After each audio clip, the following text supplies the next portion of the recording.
This is Matt Young from Maidens of Mercury, and you're watching the JFJ Conspiracy Podcast, where the shop talk is rock.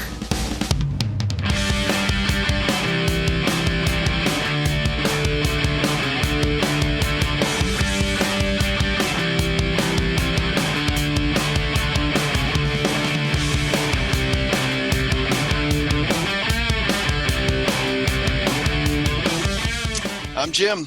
And I'm Frank. And I'm Jerry. And this is the JFJ Conspiracy Podcast, where the shop talk is rock. Gentlemen, how you doing there, Jim? I'm doing great. And you? I'm fine, thank you. Fine. Jerry, how are you? Wonderfully over on this side. Doing wonderfully. Awesome. Wonderfully. Yeah. Well, we were talking a little bit before we started, and yes, Tiny Tim is still dead. No changes on that front. That was last millennium, right? Yeah, back in, what did I say, 96? 96. I think you said. So that is not news. No. And, whoever shared that. I know everybody's going to be a little confused about that. Yeah. No, well, we were talking before, folks, in Conspiracy Land about stuff and thinking stuff that just happened. What was that, 2 years ago? Was that 4 years ago? No, it was about 18. Yeah. Something like that. Yeah. We're pegging the meter, boys. Oh, yeah. And I love it. I well, love really, it. really nothing new in the music world that we have to talk about. We're still under this pandemic, and some states are slowly letting small crowds come back into the arenas. It's going to be a while before we do it here in California, I think. But It's going to be forever. Yeah. Little by little, we're getting Be there. another Motley Crue. Well, be another Motley Crue farewell tour, I bet. Yeah. Well, we'll have to do a hologram. 2024.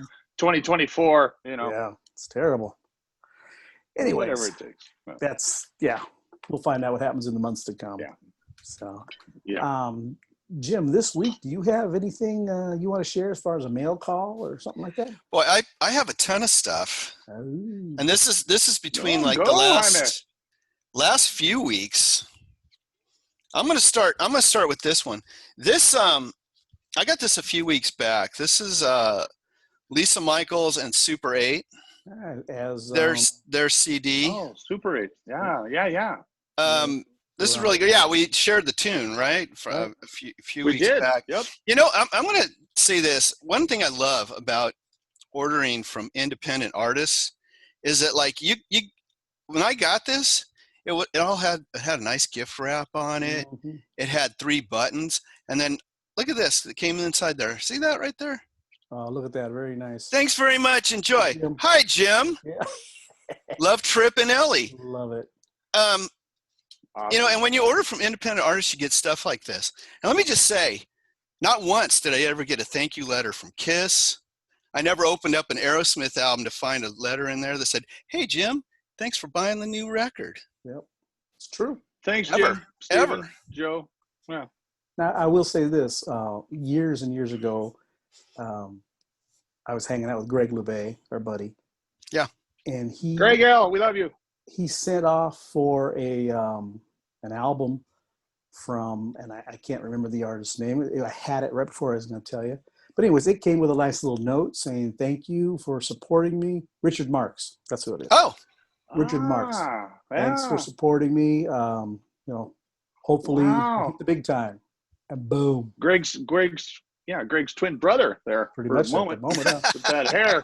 Oh, I'm so jealous, Greg. Very cool. I remember reading this. As one of the guys from Metallica, they were talking about, like, when he was a kid, he wrote a fan letter to Aerosmith. He's like, all they sent me back was like a form letter to join their fan club or something. Right. He was expecting like Joe Perry to like kick him down a few lines or something. Right. He was a little upset when it never happened. Right. So that was the first thing I got, and then I went out to Record Surplus. All right.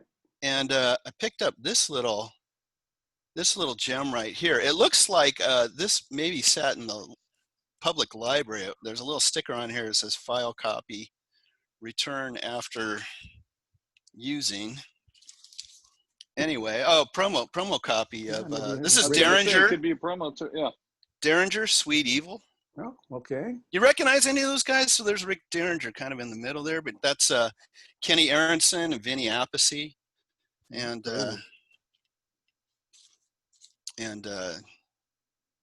what's his name? Johnson. Blah blah blah. I'm blanking out. No. And then I also picked this up. I picked this up for my son because I had a copy of this. Oh yeah, I had that. Yeah. This is Found All the Parts Cheap Trick. Yep. Right. And this version really cool. So this had the inserts in it, and I think like half of the pressings came with this. It was a promo copy of Everything Works If You Let It. If you let it. Yeah. Double A side 7-inch. I think this was the only way you could get this was in this 10-inch. But one of the cool things, and I just learned this a couple years ago, that there were two versions of this. So if you look on one side, I don't know if you can see whose picture that is. There's Bunny. Yeah. That's Bunny Carlos, and if you flip it over, it's Mr. Tom Peterson. So Robin and Rhythm Rick are somewhere section out there, huh?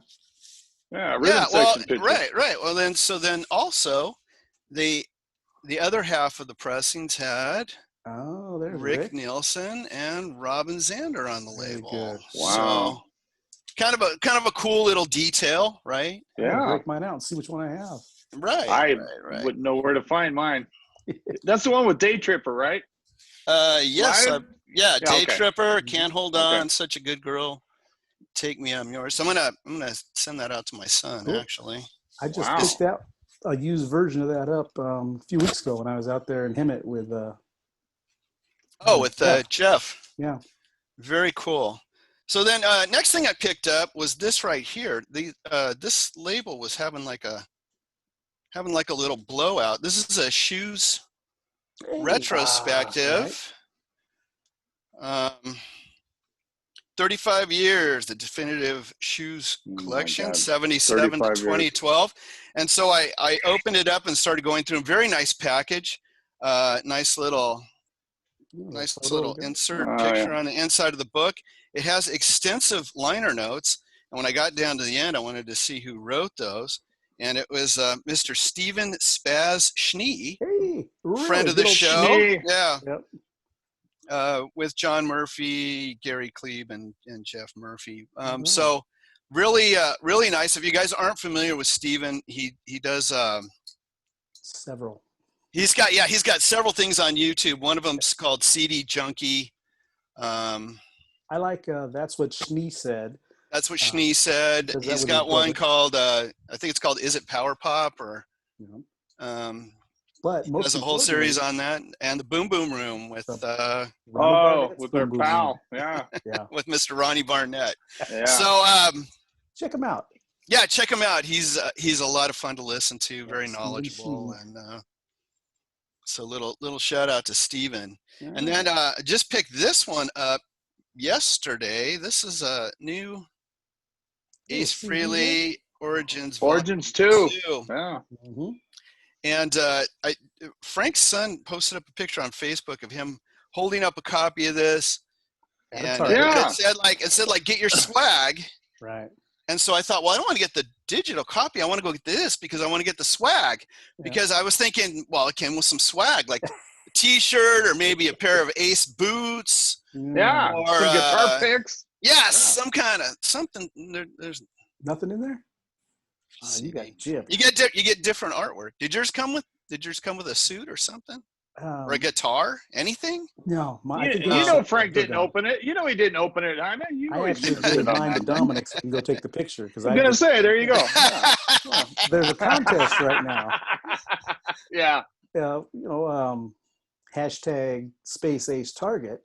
You take that picture of your CD with Target in the background. And well, that's why you did it. After the 24th, now I get it. Yeah, after the 24th, they're going to pick one of those photos, and they're going to get all of Ace's albums. I don't know if they're signed or not or what. So that's the swag. That'll be the swag. Oh, okay. No. Well, I need to get my swag on. I wasn't aware of that. Yeah. So I guess I got to go back now and take a picture. Yeah.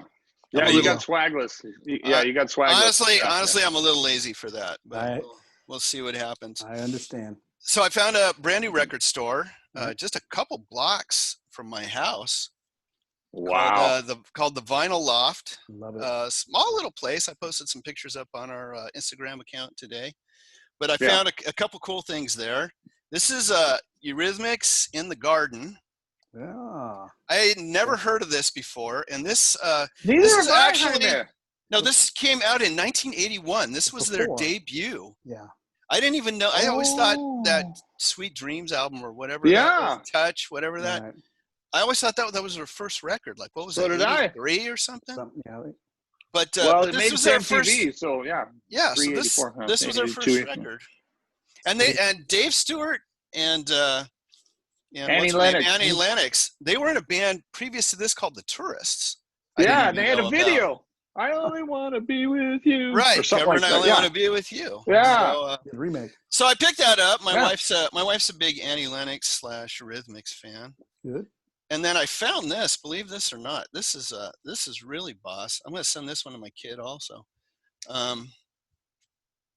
Hey now, live at Budokan. Yeah. No joke. I picked this up for $5. You're kidding me. No, I am not kidding. And still has the have the insert in it and everything. I could not right. Oh yeah, pick that up. So it's been a good couple of weeks for new music around the Strong House. Yeah. So and I've ordered some other stuff that hasn't arrived yet. So wow, Jim. I was going to pick up some more stuff today at the record shop, but I've already far exceeded my record budget for probably the next 3 weeks. But hate it when that happens. Yeah, hate it when it happens too. Gotta go turn in my cans. I used to walk into Amoeba if I got off work early and I was heading out that way, and I'd say like, okay, $25, that's it, or $20, whatever it is. And so I'd go through and just pull out stacks of stuff, and then I'd have to whittle it down to get it to which ones do I want the most to stay within the budget, right? So, did you ever make the budget? Yes. Oh, good man. You're better, man. You're better than Frank and myself. Yeah. Well, I shop the bargain bins, right? You pick up CDs for a few bucks a piece. Yeah. Things like that. Yeah, so. I've converted all. I'm almost all digital, guys. I am. I'm just, it's on your phone. It's your AirPods, except the Kisteria box set. Right. You're a 21st century man, sir. Well, it took me a while. Like the rest of us living in the past. Well, I remember hearing at work, this is, decades ago, because I've been there so long. I remember the first time I heard somebody say, well, I'll send you an email. And I remember I was at my desk. I go, I don't even know what he's saying. I don't know what he's saying. You mean fill it out and write a letter? Yeah. Why does it have an E before it? And so anyway, that's why, Frank and Jim, you much more competent on the computer than I am. But yeah, digital to me, guys, it's because AirPods in, Bluetooth on, boom. Yeah. And I can go, what I have now on Apple, I can literally do all Beatles all day. I can do all Kiss all day. Right. In order, folks, in Conspiracy Land. In order. Well, the beauty of that is I love that. You can hear them progress to me. You can Oh sure. If you go Beatles or Kiss from beginning to end, you can mostly the Beatles. Yeah. Kiss, no, I mean you can just hear it. It just keeps climbing. Yeah, with Kiss, it's production. With the Beatles, it was actual musicianship and songwriting and everything else. Right. Yeah. Dressed to Kill, they're writing some of the best songs ever at that point. But Dressed to Kill is one of my faves. Rock and Roll Over. Dressed to Kill sounds live. Rock and Roll Over sounds live. Oh, and getting back to let me time leap, that Christine 16. Mm-hmm. Why would a 27-year-old man sing a song about a 16-year-old girl? You know what I heard on the 50s channel? You're 16. Yeah. You're beautiful in your mind. I was like, wait, that's late. Yeah, Ringo's doing it. But I heard the OG version. It was like late 50s. So even in the late 50s, you have. But it was an innocent time. It was more innocent back then. Nowadays. So 16 was more innocent back then than it is now? Is that what you're saying? Well, 28-year-old. Chuck Berry did, Sweet Little 16. Yeah. Yeah. Okay. Now they drive up in a van with candy, so it's a little different. Yeah. So I have a mail. Anyway, Anyway, Sorry, the beauty of going all digital is you're not stuck like me with crates and crates of CDs out in the garage and stacks and stacks of albums that I'm still trying to sort out how best. I'll tell you this, Jim. Though, when Frank and I went to your place to initiate this whole JFJ conspiracy podcast, and you opened your front door, and I saw the albums, I just went. I literally, I just went. Back. Oh, yeah. I can have a cup of coffee and spend 2 hours in here and probably get. Oh, so you're doing the good job. I mean, yeah. Check this out, guys. See if you've heard this or not. This year, 2020, yes, it's a pandemic and everything else. It's terrible. Vinyl has outsold CDs. Now, is that because Love it. CDs aren't selling, or is it because old guys like us are doing a resurgence in vinyl? What do you think? Can I interrupt real Please quick, guys? I know exactly why. I had me a 2011 Camry CD player. Bought me a new one. Well, 2018 Camry, no CD player. Right. It's all digital now these days. Put it on your so I think that may contribute. I'm just saying. So in other words, I don't listen to music in my car anymore. When you can put 150 albums on a flash drive, Bam. You can't take it with you. No commercials, nothing. Yeah. So, wait a minute. I could probably do that. Yes, you could. I didn't know that. You can drag everything in your iTunes library onto a flash drive, and your Camry. And just put that in. Okay, my Camry's got the stereo. Yes, sir. You just have to find out where the USB selection is on. I've got a couple in there. My whole thing was on the screen on the car. It says, hook up phone. Yeah. Enable Bluetooth. Right. There's iHeartRadio. There's Pandora. There's whatever. But I never thought of a flash drive, Frank. I do that instead of my phone, so that way my phone's free for something else. Right. Right. I've never enabled my phone in my car. I don't like that. I'm driving. I don't need to talk. Let me share my mail call with you guys, and we got to get moving on. Yes. First thing is a 7-inch from 1989, signed by the lead singer of XY. Inside Out. Nice. How about that? Very cool. Yeah. The B-side is Take What You Can, and it was produced by one Don Dokken, of course. They were good friends. Dokken. Still are to this day. Yep. But I got that in the mail the other day, signed by Mr. Terry Eos himself. Is that UK pressing by chance? This is not. I don't believe it is. This actually came from Enigma Records. So it was here. Enigma. But it's got the small hole. Yeah, they didn't do the punch out on this one. Yeah, that's nice. Yeah. The other thing, and I don't want to rain on Jim's parade or anything. Oh. Now. Cool.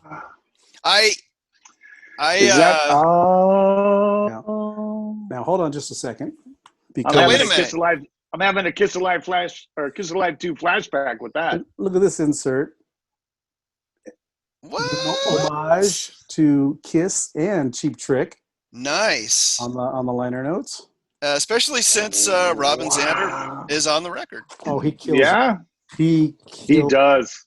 Yeah. That guy still has pipes. Yeah. He does. I want to share this version of the vinyl with you.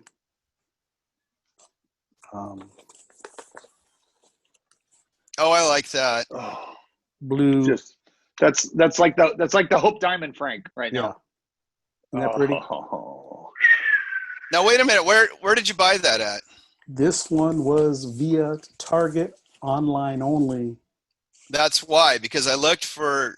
I thought, Ace Frehley's out today. I'm gonna look for it, and so I thought, no Ace Frehley vinyl, and I couldn't even find the CD. I went home and ordered it online. They said, yeah, it's available for pickup. Go pick it up.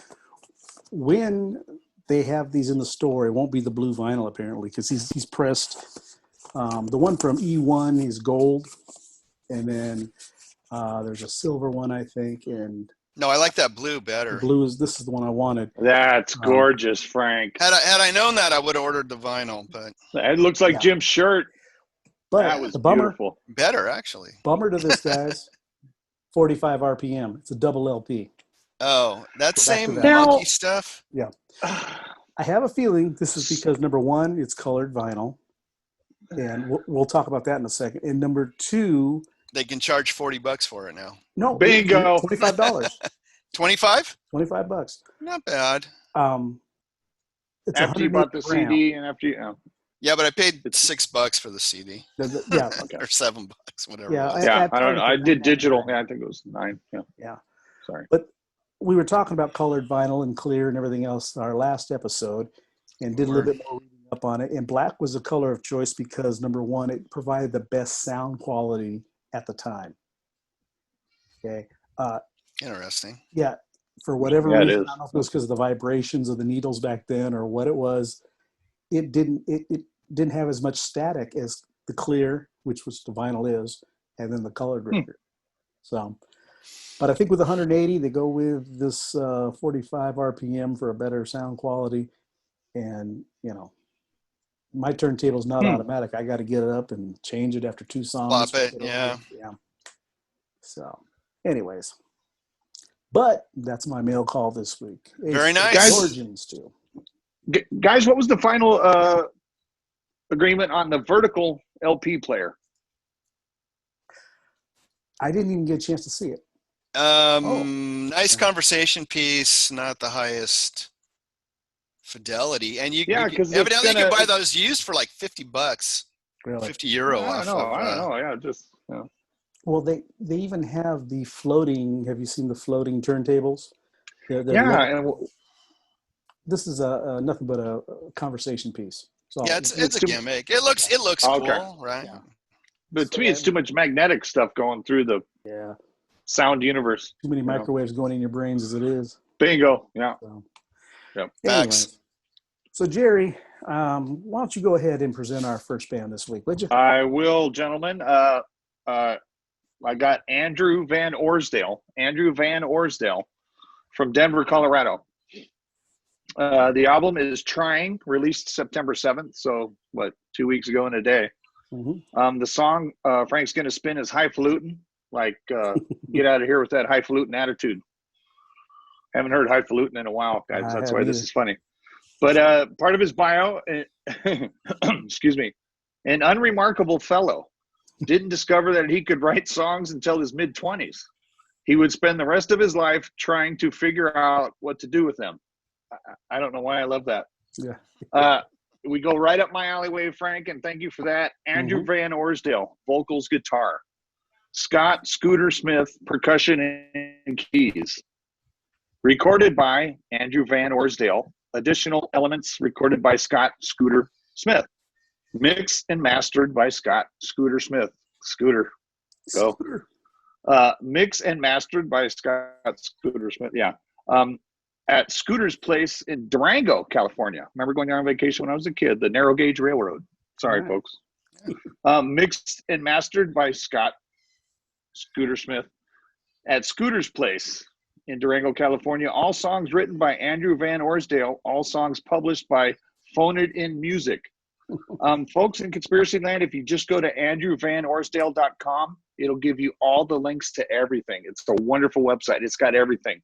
Spotify, Google Play, Tidal, YouTube, SoundCloud, Twitter, Bandcamp, etc. So just andrewvanorsdale.com, folks. And again, the song Frank's going to spin is Highfalutin, Andrew Van Orsdale out of Denver, Colorado. Let's go. Sitting around doing nothing at all.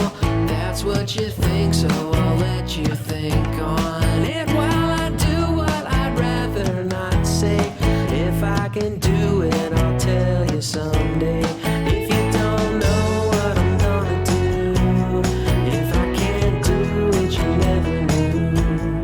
If you don't know what I'm gonna do, keep mailing grain into flour for cakes. Rumor is you have a reason to bake. I can't eat gluten, but I'd rather not.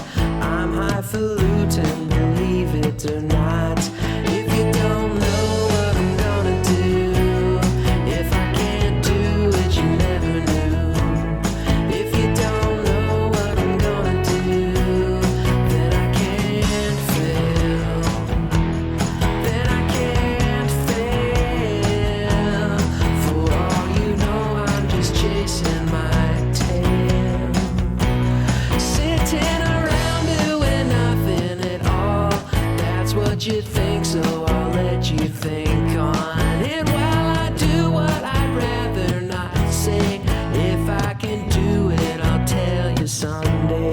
If you don't know what I'm gonna do, if I can't do it, you never knew.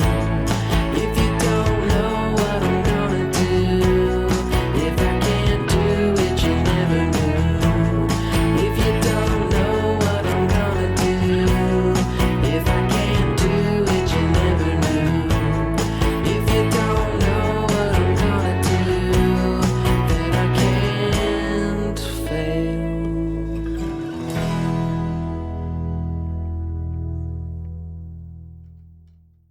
All right, Andrew Van Orsdale with Highfalutin. Denver, Jim, what'd you think? Colorado. Yeah, out of Denver, Colorado. What'd you think, Jim?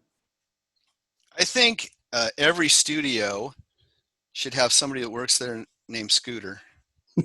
Yeah. Straight up. I like Yep. this. Not what I expected. Very pop. Guy's got a great pop voice. Yeah. And Yes, he good does, song. yeah. Good song. Very toe tapping, catchy. I liked Right. it. I really enjoy the production of it. And like you say, his vocals are so smooth, you know, and for somebody who didn't start writing songs until they were in their 20s, Yeah. my hat's off to him. I don't care if he's 195 years old now. Sounds Good great. stuff. Guys, the best thing about this is how do you set up the rhyme for highfalutin? Yeah. I can't eat gluten. Right. Nailed it. Yeah. The funniest thing about this guy, Oh, Andrew writes me back and says, yeah, go ahead, play my song. I don't know why you'd want to, but go ahead. He says, yeah. I have absolutely nothing to say about myself, so go ahead. He's Go a for it. regular What? Joe. So I immediately said, Jerry, there's your guy. Yeah. And his bio, Jaime, his bio starts off an unremarkable fellow. Yeah. Yeah. Guy's got talent. He's Well, it's a talented. great song. Boy, Yep. It's a great it song. is. Yeah. Very fun. Andrew Van Orsdale, folks, Denver, Colorado. Also want to add, Highfalutin. I believe it's October 2nd. Bandcamp will be waiving their fees once again. So if you like any of these bands we're performing or playing for you tonight, please Yeah. go to Bandcamp, buy their Check stuff them on out. October 2nd. All the proceeds go to the artists. Yeah. Works for Shake and Abe too, but these guys Yeah. all would appreciate it, I'm sure. So moving forward, the band or the band name is called Maidens of Mercury. It's actually the first solo project from Matt Young. And he's influenced by Queen, Journey, Asia, Styx, Deep Purple.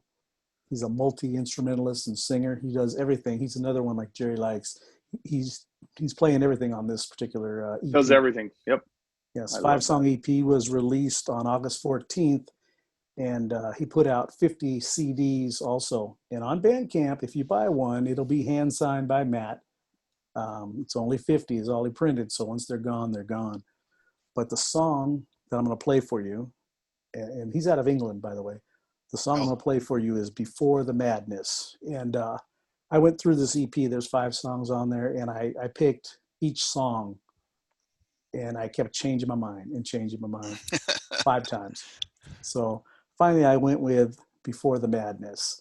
And this is Matt Young with Maidens of Mercury. We've got to find a way back to before the madness came.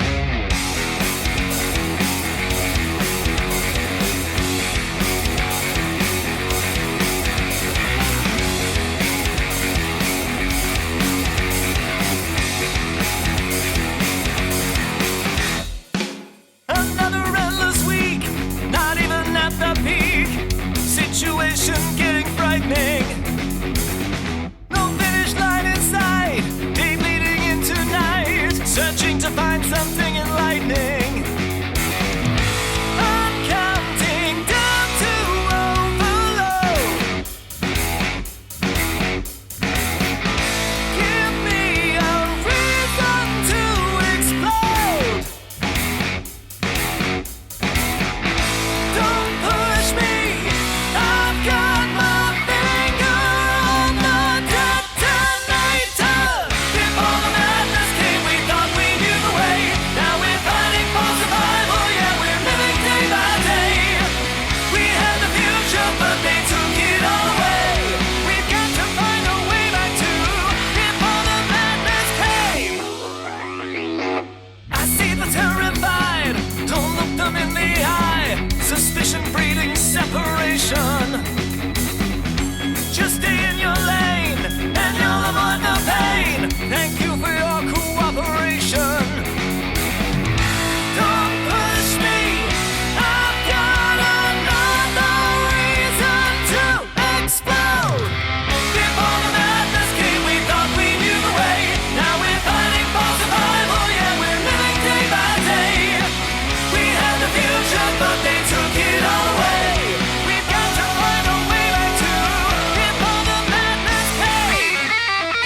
All right, there's Dennis DeYoung.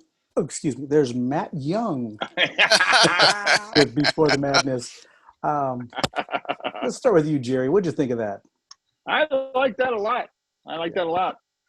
Did you get the Styx influence?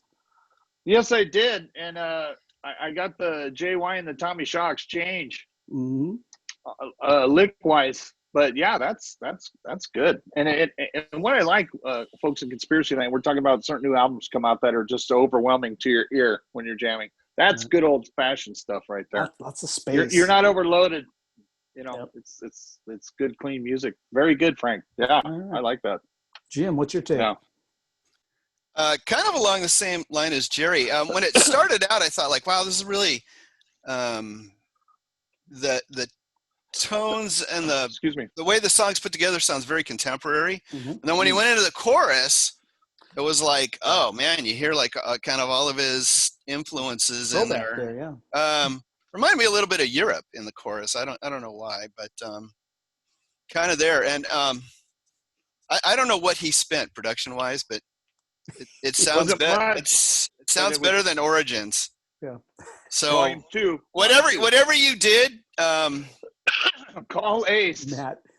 Yeah, whatever, Matt, you did a brilliant job. Whatever your budget was, I'm sure it was a lot less than Ace Frehley's, but but you got a much better sounding record.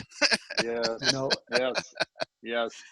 I got a Queensryche meets Styx vibe. Yeah, I heard some Queensryche in there. Yeah, absolutely. Yep, I like that, Frank. Little Jeff Tate going on there. Yep. Little Tate. Yeah, old Queensryche, not the new one, the old one. Right. Yep. Little Jeff Tate. Yep. We only know the old one. Word up. There you go. Concur. Singer. Not a. No, but it's like. But anyways, hey, we're firing Freddie Mercury, but we're gonna still have our band called Queen. Maidens of Mercury is available on all platforms. Like I said, if you go to Bandcamp on October 2nd, the artist gets all of the proceeds. Yeah. Can't beat that, folks. Like that idea. Love it. Streaming and everything else. Artists are not making money, especially right now when you can't get out and play live. So one thing before we move on, Jim, to your pick, I want to mention that this Saturday is the second drop for Record Store Day. Record Store Day, yeah. I happen to have a 9:30 appointment at Rhino Records. Got lucky because they open at 9 and they're only 30-minute increments. You go in. So there's a Johnny Thunders and Wayne Kramer album that I really want to get. Oh, yeah. I saw that was coming out. That's on my wish list. So hopefully I'll be presenting that on our next episode. That will be cool. I hope so. Anyways, that Maidens of Mercury, Matt Young. Check that out, folks. Well done, Matt. Yes. The EP is called Life. Yes. Two thumbs up. That's good. Check it out. 3. All right, Jim. Although I have 2. Go ahead, Jim. What do you got? A band out of Detroit. So they're a band called Shadow Show. Detroit power trio comprised of guitarist Eva East, bassist Katie Derringer, and drummer Kerrigan Pierce. Surprise. Frank, does that band have chicks in it? Yeah, chicks. Go ahead. Sorry, Jim. ladies. It's 2020. I apologize. Can I get on? Please do. Thanks. Sorry, I mean, yes. Yep. Their sound is sort of a melding of psychedelia meets that raw, gritty Detroit sound with fantastic harmonies on top of it. Debuted in 2018. They released a handful of singles from 2018 through 2019. Their first album dropped in February of this year called Silhouettes. And now they have a brand new single out. This is called What Again Is Real? Coupled with the B-side, which is This a Dream, which is actually a cover song, but we're going to listen to the A-side, What Again Is Real. All right. So give it a spin, Frankie. Let's do this.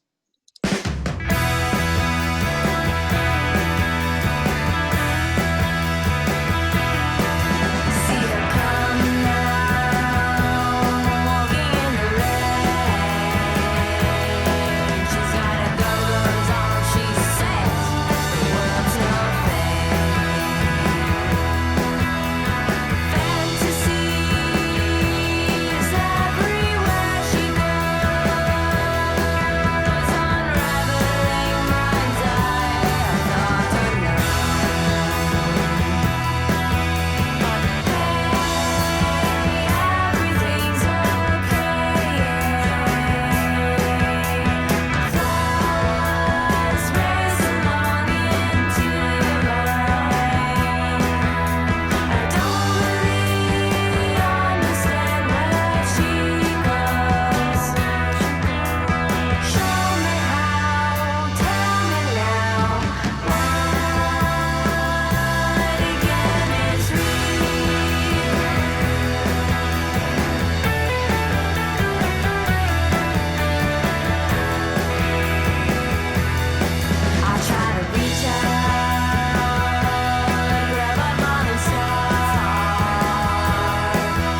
What Again Is Real by the Shadow Show. I tell you what, the harmonies on that song are unreal. Oh, that's good. They really have got that together. My only knock on the whole thing, and you'll see it when you watch the episode, if you watch it, is the album cover because it looks like it's Christmas. But other than that, the song. What's wrong with that? Well, it's only 100 degrees right now. But the song itself, the craftsmanship, the musicians, just unreal. Loved it. What do you think, Jerry? I loved it. And again, sorry I said chicks. But I don't think the rock girls mind that term. Well, to me, it's just, I'm just an old dude. Say certain things. Oh, it's incorrect to say that this way. Shut up. Bunch of punks. Oh. Sorry for pulling the Al Bundy. But no, that's beautiful stuff, Jaime. And it gives me like a 60s, just the arrangement and the way it goes. It's well done. It's well sang. I love the bass. I love the production. And again, it sounds better than Origins too. Well, just here's what, guys, and you too out in Conspiracy Land, think of the money spent, like Jaime and Frank say, on the production of both. Yeah. It's mind-boggling. You should get some of these Ace. Allow me to talk to my old buddy Ace Freely. Ace, produce some bands. Listen to our show. Pick one. hey, I got $1 million. Let's produce your band. Okay, Curly? Just do it, Ace. Just do it. But good pick, Jaime. Good pick. Love it. Yeah, good stuff. That's good. We were talking a little bit during the song, and Jerry said, like, "Oh wow, look, you can hear the bass so well and everything else." And I believe it was recorded and mixed by the bass player, and I think that's why you hear the bass so well, right? Yeah. But great tone. I always, it's the thing I always listen to, right? Yeah. But you hear it crisp in there. It's not buried in the mix, nice. But it's nicely mixed. And it takes you somewhere. Yeah, it takes you. Yeah, it leads you. Yeah. I agree. And that is also available on Bandcamp. Got that on Bandcamp. You can get it also on a 7-inch if you want, or buy it digitally. Nice. I think it's $2 for the digital copy. You get A and B side. So. What's so cool when you buy off a Bandcamp and you get a 7-inch record, you get the download also. So if you don't want to scratch your record up, you just want to keep it for posterity. Keep it in the package, right, Frank? Keep it all in pristine in the and you can stream it. Exactly. Streaming, I love. Yeah. Yep. Well, all right. That is Shadow Show. Check them out. Good song. Stuff. I think we had 3 very interesting different acts this week. Really like that stuff. Looking at my notes, and it was Jim's pick, and he picked a doozy. So, no sarcasm there. I see the look on your face. No. Okay. There is not sarcasm. This album. No, I thought he was looking at my face because when you first picked it, I said, give me 20 minutes to write down the title of this freaking right. Yeah, well. But I gotta tell you, Jaime, well done, sir. All right. Well done, sir. Take it away. All right. So the rise and fall of Ziggy Stardust and the Spiders from Mars. Mm-hmm. But most people just call it the Ziggy Stardust album, right? Fifth studio album from David Bowie, released on the 16th of June, 1972 on RCA, produced by Bowie and Ken Scott, featuring the Spiders from Mars, which was Mick Ronson, Trevor Boulder on drums, Mick Woodmansey on bass. I think it's the other way around. Eh? Is it? I think so. Mick's the drummer? Going off memory, I think so. I didn't know the Spiders from Mars were the band.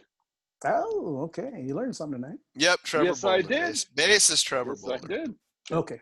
You are correct, sir. All right. That's what happens when you get old. So I don't even fight it anymore, guys. Yeah. Described as a rock opera and a loose concept album, Ziggy Stardust concerns Bowie's titular alter ego, Ziggy Stardust, a fictional androgynous bisexual rock star who is sent to Earth as a savior before an impending apocalyptic disaster. After gaining the trust of the citizens, Ziggy seduces everyone in his path, and at the end of the album, dies a victim of his own fame. So, anyway, 38 minutes long too. right, and held up. If you look at most sort of lists about David Bowie, a lot of them name this as Bowie's sort of masterpiece, his sort of crowning gem, which is kind of sad because it's like 5 albums in, right? And he had 40 more years to go there, essentially. But he was ever changing. That's the thing. Ever changing. And interesting thing about this is they went out and toured kind of as Ziggy Stardust and the Spiders, Ziggy Stardust tour. Remember which that if tour. if you haven't seen the film, I highly recommend it. Oh. It's very good. The show was fantastic. And immediately after that, he didn't want to be pegged as that, right? So what does he do? He creates Aladdin Sane, right? And follows that up with Aladdin Sane. Unbelievable. And different on every record. Now, Different I guy read on this every record. a long time ago, and I think it's really interesting is he was afraid to present these songs to the band because he wasn't confident enough in his guitar playing. He noodled on the acoustic, right? But he was afraid that these guys are never going to be. My vision's never going to be seen, and they're going to laugh at me at my junior way of playing guitar. And Hunky Dory came out before this, I think, is what preceded it, if I'm remembering correctly. And Hunky Dory is a piano-driven album. And having Mick Ronson, I've heard that. Right, very guitar-driven album. So it was a little change. And Aladdin Sane's a very guitar-driven album too. Well, he was a pop rock star, that's for sure. And you think of Golden Years and all the older stuff. I love that too. I can remember being on my bicycle hearing that on FM radio. Yeah. That intro, that guitar on Golden Years is What we were talking about before we started recording was so cool about this particular album, Jim, is there's space. There's instruments everywhere, but yet there's space. Unlike your hold it up again, Frank. Where's it at, Jaime? There it is. There we go. Yep. It's not overproduced. Ace, you're playing 8 guitar backing tracks on this tune. Yeah, what's wrong with that? The louder the better, more in your face. But this album is spacious, and it's really beautiful. Sucks you it in is when you listen to the music that's going on. Oh, and great. so many influences. Yeah. I mean, it's not just a straight rock record. There's soul, there's jazz, there's pop. There's a lot going on. There's harpsichord. And I loved it. Yes. Yeah, Frank said Rick Wakeman plays the harpsichord on It Ain't Easy. I didn't know that. That's his one contribution to the album. Yeah. I'll take harpsichord every day of the week, folks.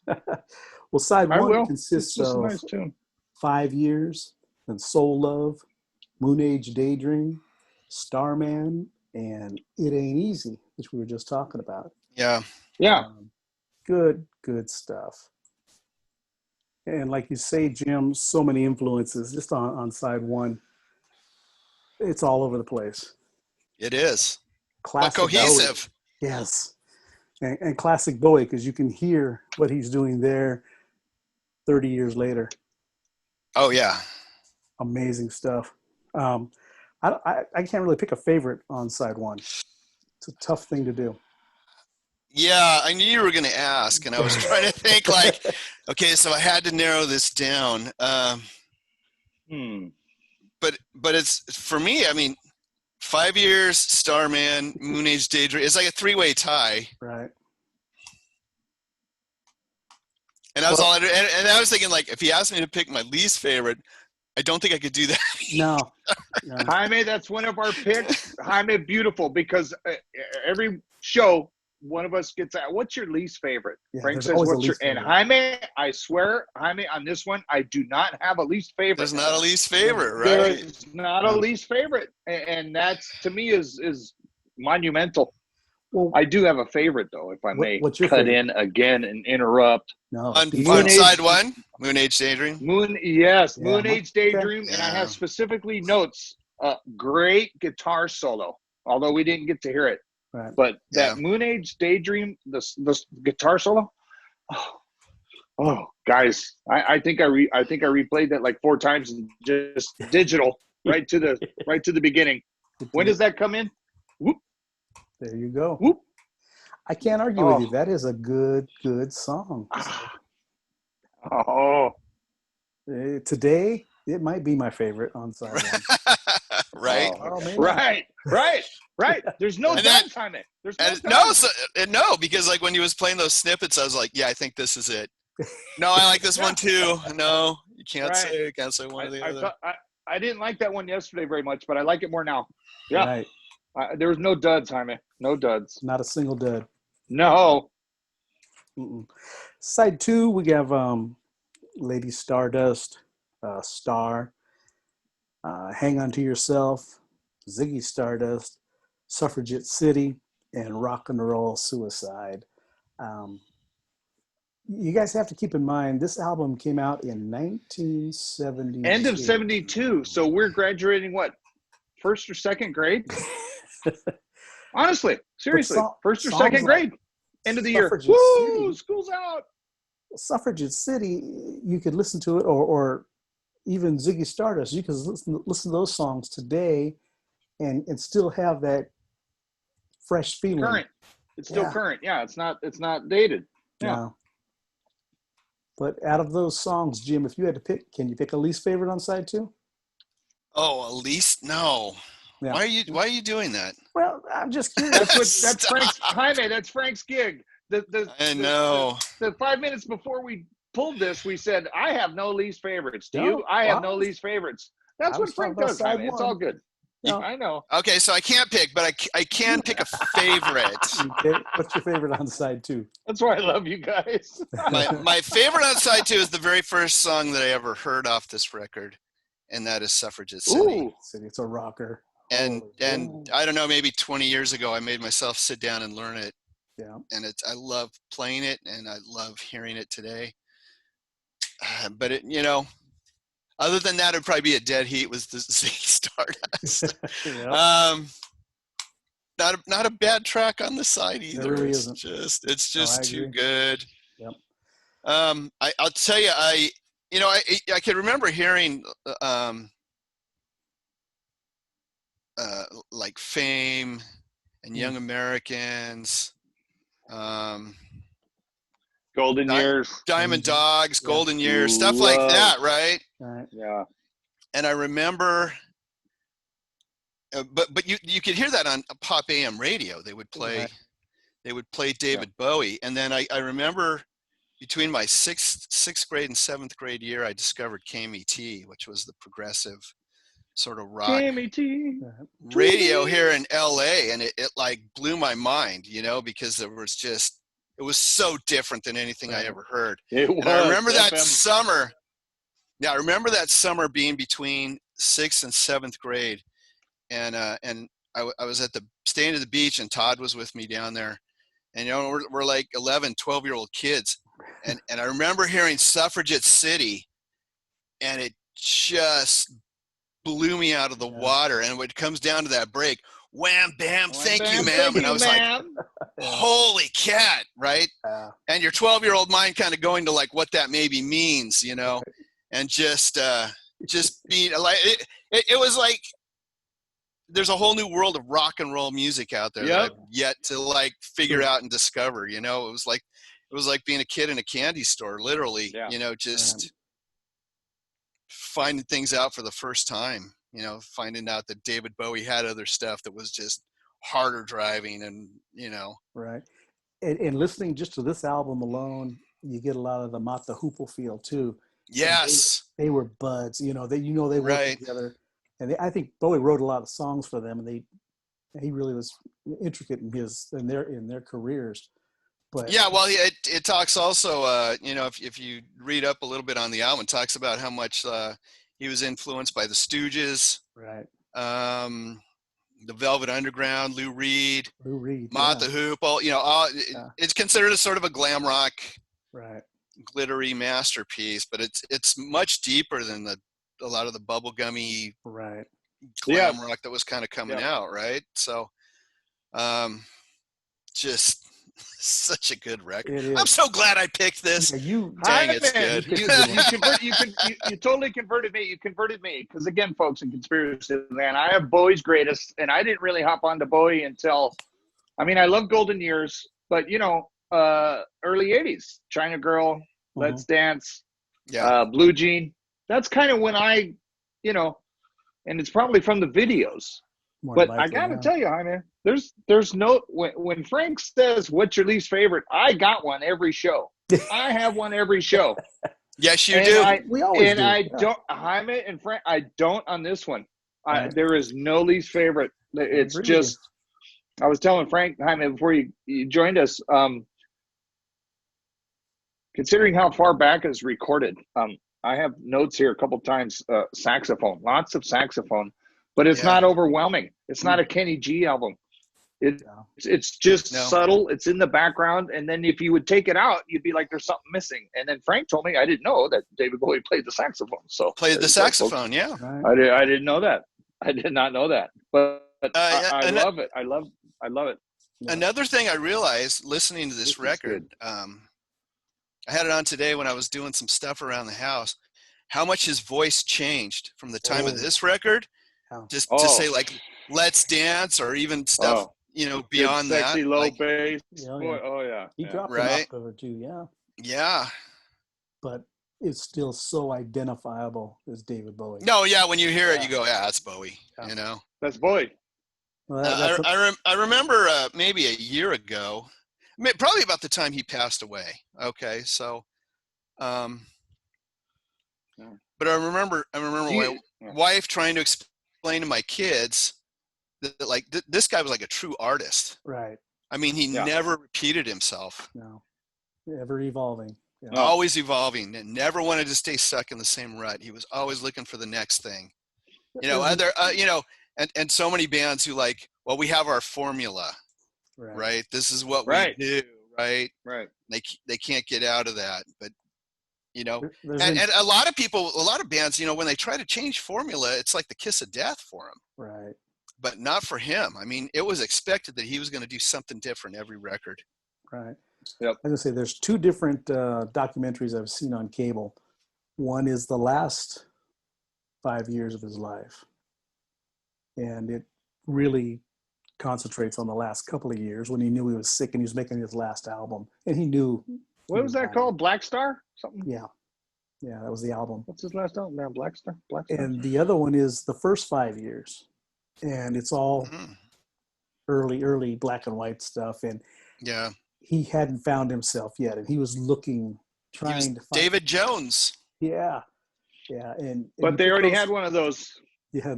Put those two together. Interestingly, that's why he changed his name. Because that's why he changed his name. Yeah. From the Monkees. Yeah. Guys, I remember something heavy. Sorry to interrupt, Frank and Jim. Nope. Something very heavy back in the day. When that Bing Crosby Christmas special, when David Bowie and Bing Crosby did that. Yeah. That is when, because in my mind, he's Ziggy Stardust, he's Orange, he's whatever. And I remember watching that. And I still watch it on YouTube every blue moon, every couple of weeks. I'll put it on because it's absolutely beautiful. Yep. Oh, here's two cats that can sing. And one guy's fame was 50 years before. Mm-hmm. And this dude's fame is now. And I'm telling you, it's the most beautiful. Bing Crosby and David Bowie, folks, look it up. Check it out. It's the most beautiful thing. It's the most beautiful thing. And that tripped me out back in the day, guys. I was a youngster, probably barely a teenager, and I thought he was all flashy, flamboyant, and he's just, this is an English gent, singing a tune with an American gent. No flash, no nothing. Very simple backup music. If there was much of it, there wasn't much. But sorry to interrupt. But yeah, David Bowie, Bing Crosby. That is the most beautiful duet. Yeah. Oh. I'm going to watch as soon as we're done. I'm starting to tear up. I swear. I didn't know that existed until I bought that It was like a 2 or 3 CD set of like Jim. David Bowie's greatest hits, and one of the bonus CD was him and is it the video or just the song? I think it's just a song. It's him and Watch Bing the Crosby video, doing Jaime. Little Drummer Boy. Oh, yeah. No, I've seen the video. I've since gone back. Oh, and it's seen it, beautiful. but I had It's never heard beautiful. it up till that point. That was maybe 91, 92 or something. Oh, wow. Like that. I remember watching that when it was on and just late 70s Bing Crosby Christmas special. Yeah. Same with, that's what we did, guys, back in the day. Perry Como, Bing Crosby, Christmas Channel special. 4. Oh, my God. All right, guys. Well, the next pick is mine. And Yes, it is. What do you got? Good luck coming up with something as good. yeah, well, you know, Jaime, what gets me is we're this far, we're 2-3 years in change into this show, JFJ Conspiracy Podcast, folks, on Conspiracy Land. And this is literally the first album to where Frank said, "What's your least favorite?" there wasn't And one. I didn't have one. None of us did. Jaime, well done. No. Thanks. Was it a trifecta? Was it a trifecta? None of us did? There was Yeah. Even you, Frank? Yeah, I didn't have anything that I. Jaime, did you hear that? Frank said he had no least favorite on. I heard it. By the way, we're not quite 2 years in. No, we're getting there. Next month. No, we started Halloween 2018, right? Yeah, 2 years ago. Oh, you're right. You're right. Yep. A little bit more to go. One more month. I'm gonna take us to 1990 in a completely different direction. Oh. Good. I've been giving you clues the whole hour and a half we've been on. And now is the time. This is a classic album for this band. Megadeth. Well done. Yeah. Rest in peace. But then, Jaime, if we keep saying, why did you say Metallica? Give me so much editing. I meant those posers to Yeah. Metallica. Right. I don't hate Metallica. Well done. I'm not a fan. I've never been a fan of Metallica. I have none. I know. I have Yeah. none, guys. I have 2 Megadeth albums. I remember talking to Frank ages ago on the phone, and he told me he threw his wife's Ride the Lightning album out. Oh yeah, the CD threw it out the window. The CD or the cassette out the window. Cassette. Later. Yeah, You mean like, the wife is not married to him anymore? That one? yeah, it was a Jaime? couple wives ago. It's not Couple wives ago. Don't worry about all that. That's not why it didn't work out. No, No. no. It was over. Things were left behind. That's all. Funny, and actually, I like that early Metallica.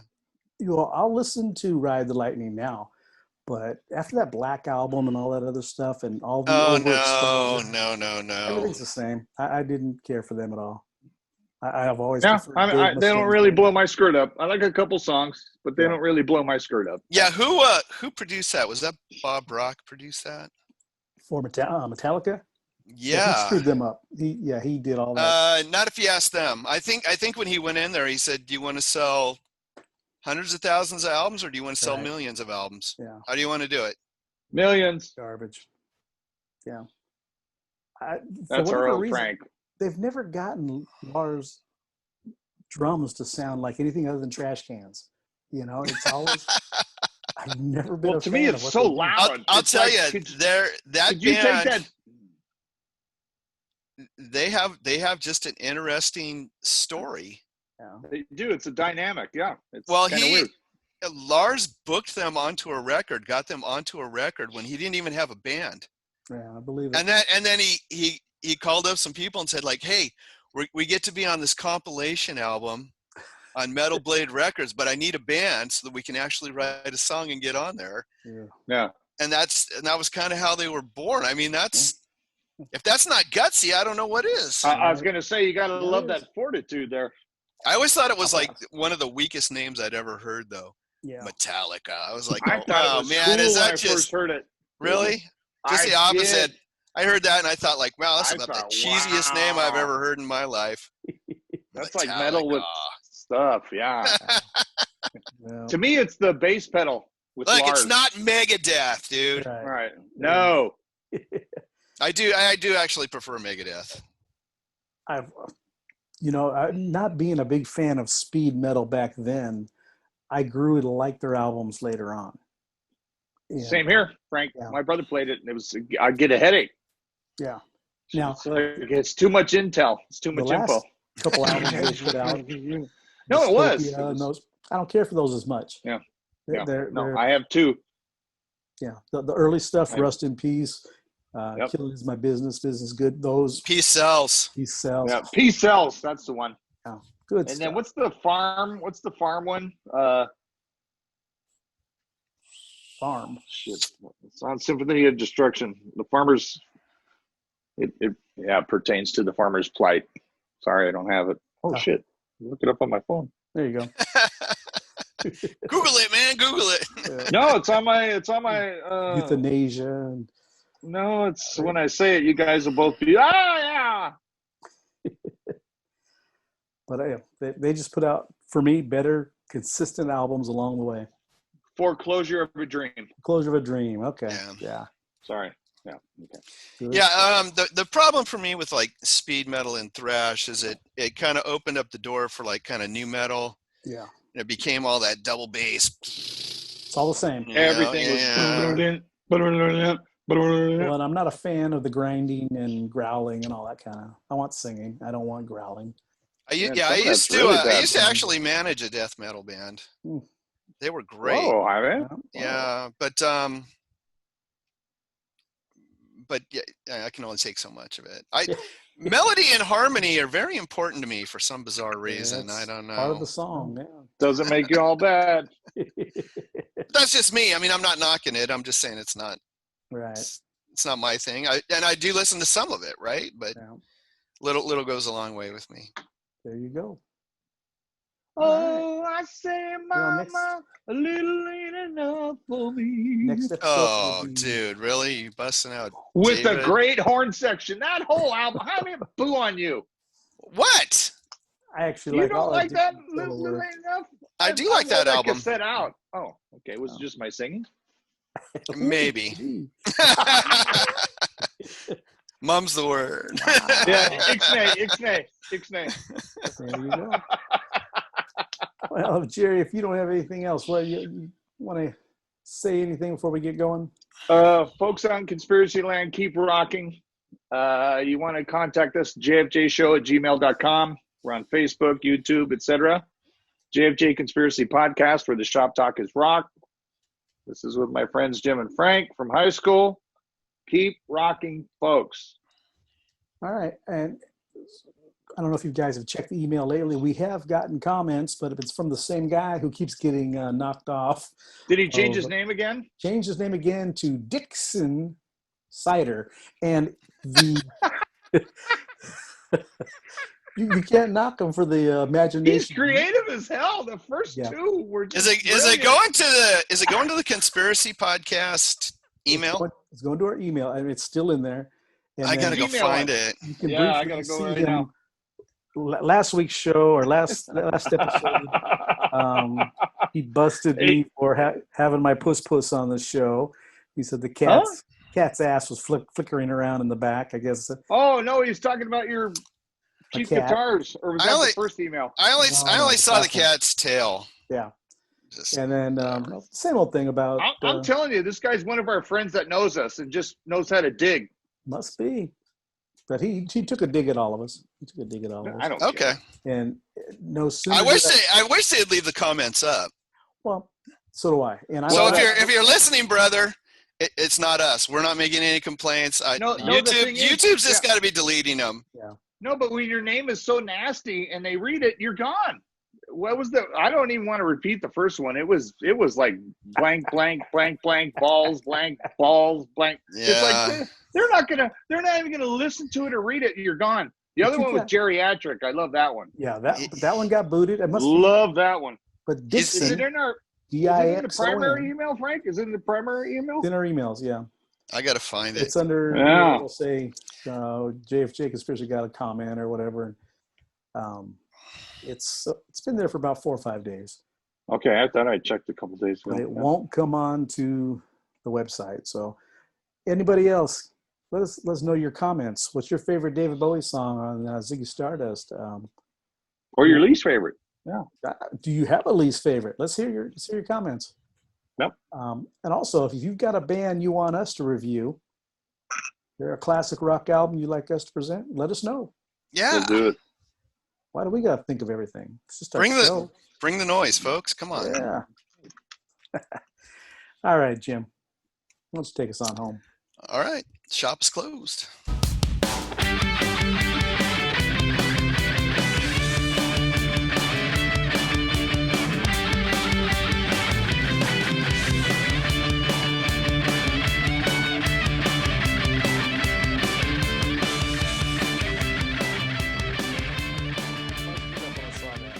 Dixon Sire. I'll tell you what, he's got some names. He's got some chutzpah. I love that guy. Whoever that guy is. Geriatric was good. Geriatric Dixon was great. Sire. Where's my Gmail account? Oh.